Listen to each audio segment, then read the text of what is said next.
Good morning dear learners, this is Rakhi Tiwari and welcome to again my YouTube channel. So आज हम sociology of education के new topic पर बात करने वाले हैं जिसका नेम आपको मेंशन हो रहा होगा अपनी स्क्रीन पे, सोशलाइजेशन, जिसको हम हिंदी में कहते हैं सामाजिकरण। तो सबसे पहले हम इसमें ये जान लेते हैं कि आखिर आज हम इसमें क्या क्या चीज़ें पढ़ने वाले हैं। बेसिकली थोड़ा टॉपिक ये लेंथी है तो हम इसको हो सकता है कि 2 पार्ट में डिवाइडेशन है, 2 वीडियोज़ में हम इसको पढ़ेंगे। तो हम इसमें क्या क्या पढ़ने वाले हैं सबसे पहले हम ये देख लेते हैं। हम सबसे पहले इसमें जानेंगे कि आखिर मीनिंग इसका क्या है, इसके प्रिंसिपल्स कौन कौन से हैं, इसकी प्रोसेस कैसे चलती है और कौन कौन से फैक्टर्स हैं जो सोशलाइजेशन चाइल्ड पर अफेक्ट करते हैं और कौन से ऐसे फैक्टर्स हैं जो कि चाइल्ड को सोशलाइजेशन पे रिस्ट्रिक्ट करते हैं और यहाँ पे टीचर का क्या रोल होता है आपकी सोशलाइजेशन की प्रोसेस में। ठीक है, तो हम इस चीज़ पे चर्चा करेंगे, इतने पॉइंट पे हम चर्चा करेंगे कि आखिर सोशलाइजेशन होता क्या है। तो चलिए इस टॉपिक को हम स्टार्ट करते हैं, देखते हैं हम कहाँ तक पहुँच पाते हैं। मैं बेसिकली ये नहीं बता रही हूँ कि आज हम इतना ही पढ़ेंगे, हम कहाँ तक पहुँच पाते हैं हम उस चीज़ पे देखते हैं। तो चलिए आगे बढ़ते हैं। सबसे पहले हम बात करते हैं इसके मीनिंग की।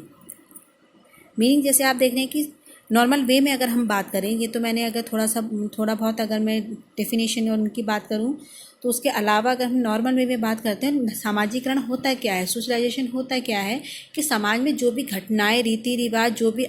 चीज़ें चल रही होती हैं उनकी हम क्या करते हैं, दूसरों के साथ अंतःक्रिया करते हैं, यानी कि इंटरेक्शन करते हैं बिटवीन द 2 पीपल्स। ठीक, तो उसमें क्या कहते हैं, जब अंतःक्रिया करते हुए जो भी हमारे समाज की जितनी भी हमारी वैल्यूज़ हैं, हमारे जितने भी हम कहेंगे एटीट्यूड हैं, जितने भी हमारे बिलीव्स हैं, जितने भी हमारी हैबिट्स हैं, तो इन सबको जब पीपल क्या करता है, इंटरेक्ट करते हुए क्या करता है, लर्न करता है, तो वही प्रोसेस क्या कही जाती है, सोशलाइजेशन कही जाती है। जैसे मैंने हिंदी में भी यहाँ पे इंग्लिश हिंदी दोनों में लिखा है, तो आप देखेंगे सामाजिकरण वह प्रक्रिया है जिसके द्वारा व्यक्ति अन्य व्यक्तियों से अंतःक्रिया करता हुआ सामाजिक आदतों, विश्वासों, रीति रिवाजों तथा परंपरा एवं अभिवृत्तियों को सीखता है। यानी कि सिंपल वे में कहा गया है कि socialisation is that a process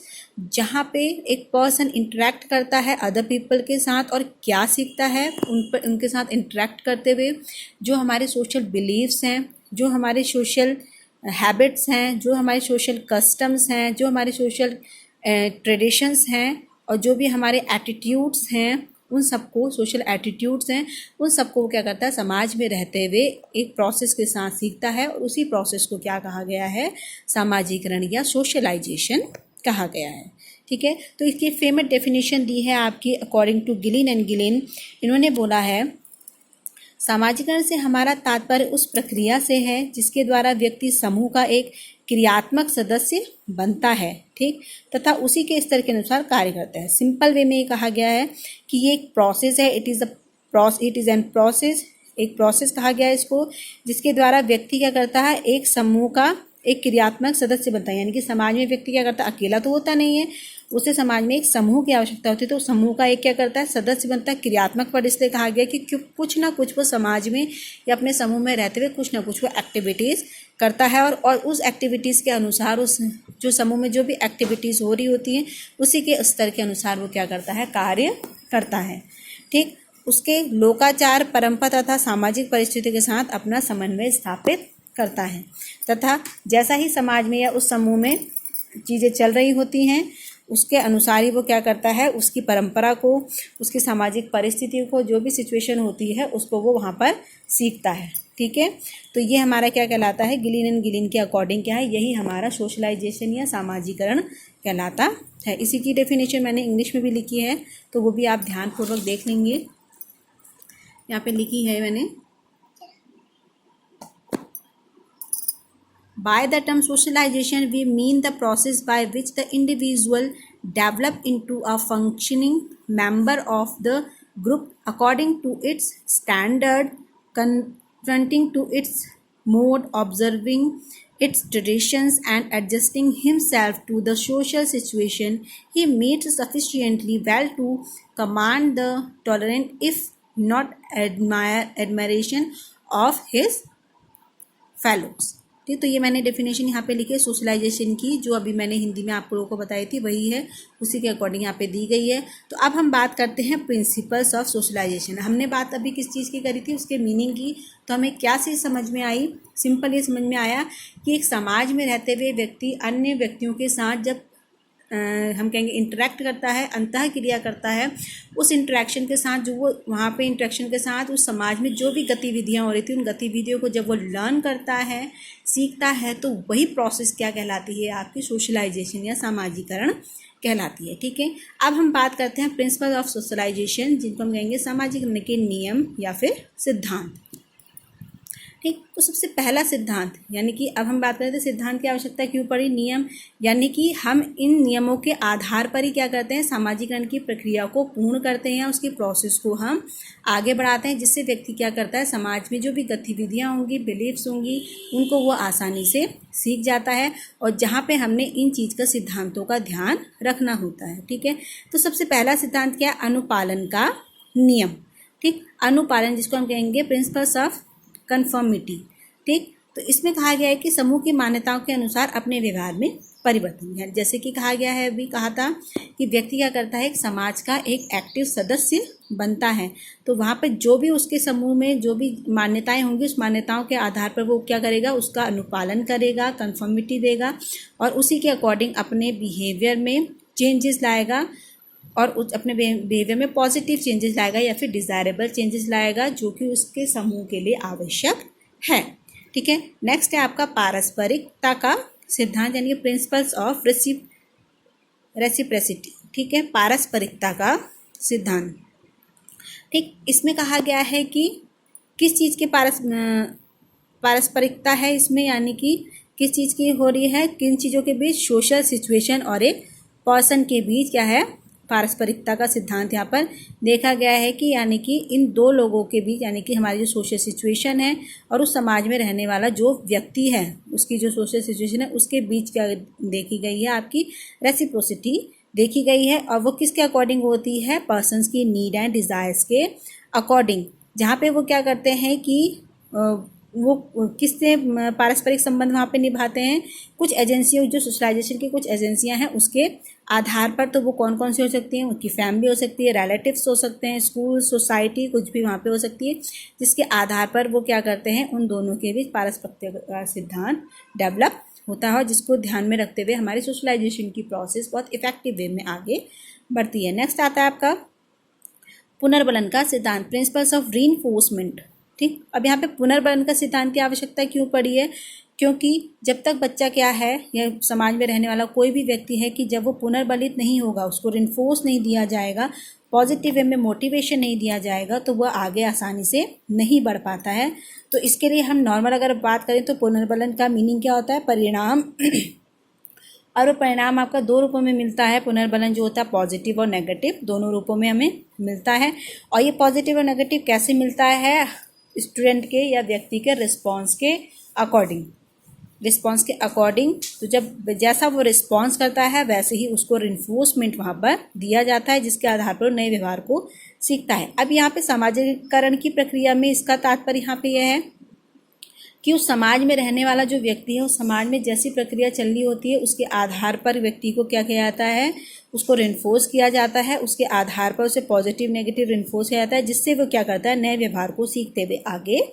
बढ़ता है। ठीक है, नेक्स्ट है आपका संचरण का नियम, यानी कि प्रिंसिपल्स ऑफ ट्रांसमिशन। तो ट्रांसमिशन का मतलब यहाँ पे है कि transfer of social values norms. यहाँ पे ट्रांसमिशन किसका होगा, आपका सोशल वैल्यूज़ का, नॉर्म्स का, जो कि आपके एक जनरेशन से दूसरी जनरेशन तक बढ़ता चला जाएगा और छोटे छोटे चेंजेस उसमें होते चले जाएंगे। यानी कि सामाजिक की प्रक्रिया में हम देखेंगे तो हमें क्या चीज़ देखने को मिलती है कि हम वहाँ पे क्या करते हैं, ट्रांसफ़र, लर्न कर रहा है ना व्यक्ति वहाँ पे, तो लर्न करता है, तो लर्न करने के साथ वहाँ पे क्या चीज़ें देखने को मिलती है कि वो लर्न के साथ क्या कर रही है, वहाँ पे चीज़ें ट्रांसफ़र हो रही है एक जनरेशन से दूसरे जनरेशन पर, जो कि छोटे छोटे चेंजेस हमें उसमें फिर देखने को मिलते हैं। और वो चेंजेस यहाँ पे सामाजिक प्रक्रिया में किस चीज़ के होते हैं, सोशल वैल्यूज़ और सोशल नॉर्म्स, बिलीव्स और एटीट्यूड्स के। तो वो इसके अकॉर्डिंग क्या है, फिर वो हमारा प्रिंसिपल्स ऑफ ट्रांसमिशन कहलाता है। फिर हमने कौन सा हमारा प्रिंसिपल है जिसको हमने ध्यान में रखना होता है हमारे सामाजिकरण की प्रक्रिया में, आत्मीकरण का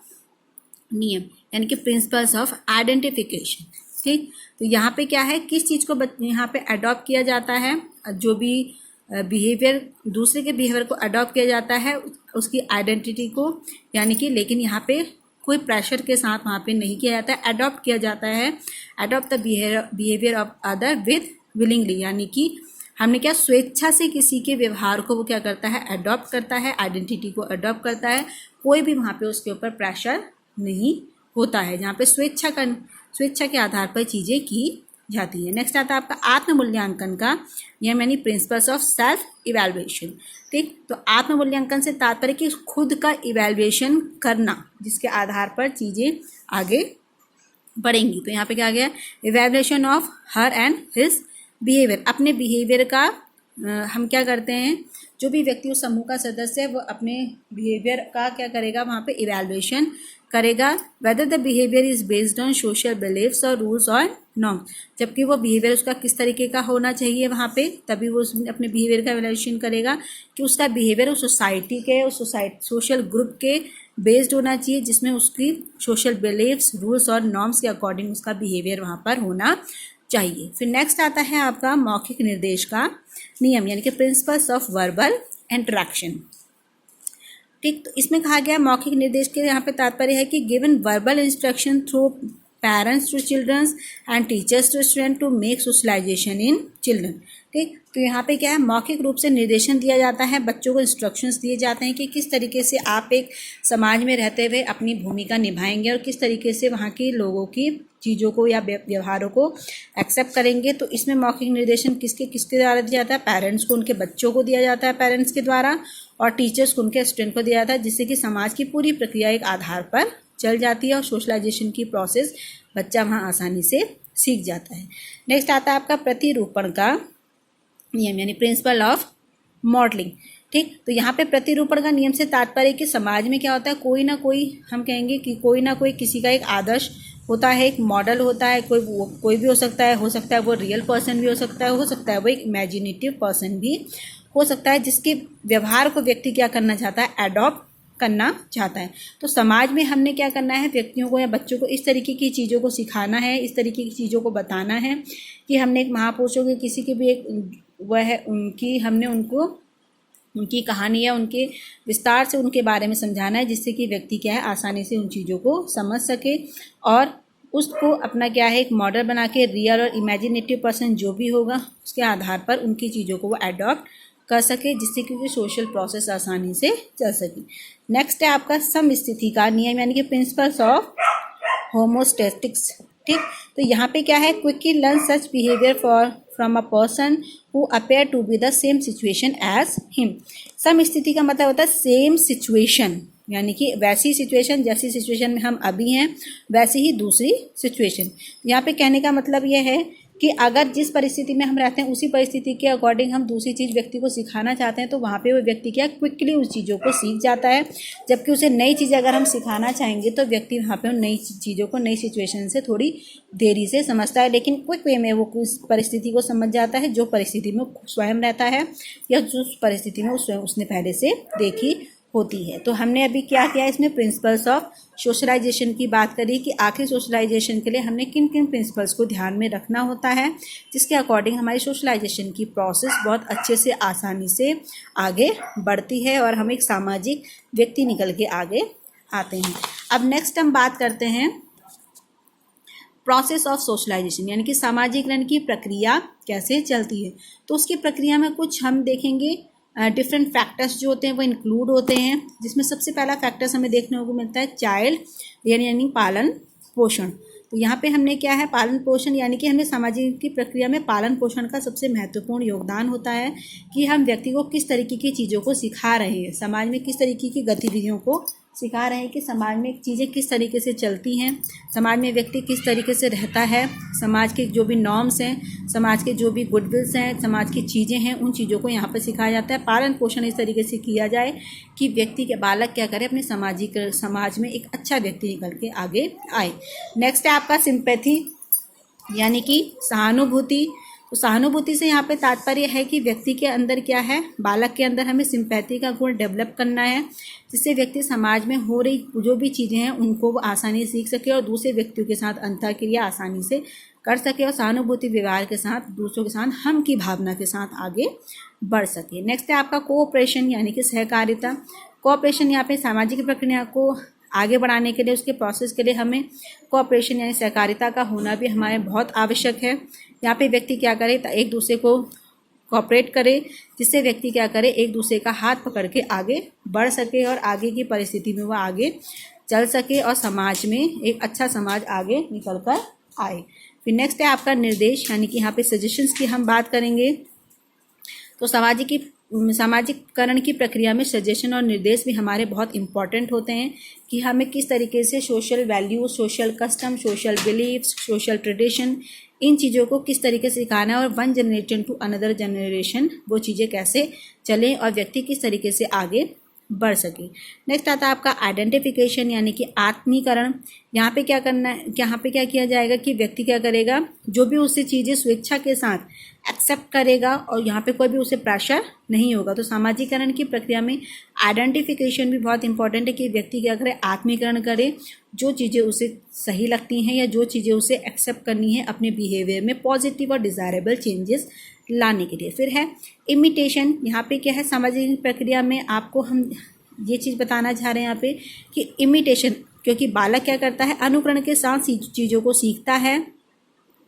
तो उस अनुकरण के साथ यहाँ पे हमें समाज में इस तरह की गतिविधियों को अपने परिवार, रिलेटिव्स, इन चीज़ों को रखना है कि व्यक्ति क्या करे, अच्छे गुणों को वहाँ पे अनुकरण करे और जो गलत चीज़ें हैं उनको वहाँ पे वो एक्सेप्ट ना करे। तो हमें क्या करना है, कुछ अच्छी गुड विल चीज़ों को,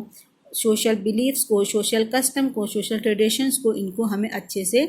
समाज में रखना है, जिससे व्यक्ति क्या करे, अच्छे से आगे बढ़ सके। नेक्स्ट है आपका सोशल टीचिंग यानी कि सामाजिक शिक्षण। यहाँ पे सामाजिक प्रक्रिया में हमारी सामाजिकरण की प्रक्रिया में सामाजिक शिक्षण भी हमारा बहुत महत्वपूर्ण है। यानी कि हमें सोशल टीचिंग, यानी कि हम ये नहीं कहेंगे सिर्फ एक टीचर ही सोशल टीचिंग करेगा, बल्कि यहाँ पे पेरेंट्स का भी रोल होता है कि आप अपने बच्चे को समाज में किस तरीके की टीचिंग या किस तरीके की चीज़ों को सिखा रहे हैं। तो यहाँ पे पेरेंट्स और टीचर दोनों का रोल सोशल टीचिंग में बहुत इंपॉर्टेंट हो जाता है कि हमने बच्चों को किस तरीके की चीज़ों को समाज में रहते हुए सिखाना है। नेक्स्ट आता है आपका रिवॉर्ड एंड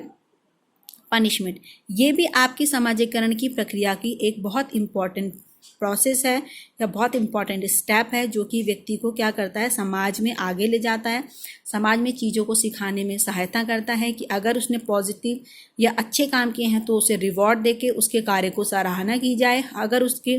कुछ नेगेटिव पॉइंट किया है तो उसमें उसे छोटा मोटा पनिशमेंट भी दिया जाए, जिससे कि व्यक्ति समाज के जो अनडिज़ायरेबल बिहेवियर है उसे वहाँ पर वो ना करें। तो ये चीज़ें हमने यहाँ पे पढ़ी, प्रोसेस ऑफ सोशलाइजेशन यानी कि सामाजिकरण की प्रक्रिया में इन 8 फैक्टर्स को इंक्लूड किया जाता है, जिसके अकॉर्डिंग क्या होता है कि बच्चा आसानी से एक सामाजिकरण की प्रक्रिया में रहते हुए समाज में होने वाली गतिविधियों को सीखता है और समाज की सारी चीज़ों को सीखते हुए एक अच्छा सामाजिकरण की प्रक्रिया के साथ एक अच्छा सामाजिक व्यक्ति बन के आगे निकलता है। अब इसके बाद के जो हम स्टेप हैं उसे हम नेक्स्ट वीडियो में करेंगे। तो आज के लिए हमने क्या क्या चीज़ें पढ़ी, हमने पढ़ा सोशलाइजेशन का मीनिंग, हमने पढ़ा principles of socialization and process of socialization. I hope आपको ये वीडियो पसंद आया होगा और आई होप ये कॉन्सेप्ट आपको यहाँ तक समझ में आ गया होगा। इसके आगे हम पार्ट 2 में हम इसके फैक्टर्स को देखेंगे और रोल ऑफ अ टीचर्स को देखेंगे। Thank you so much.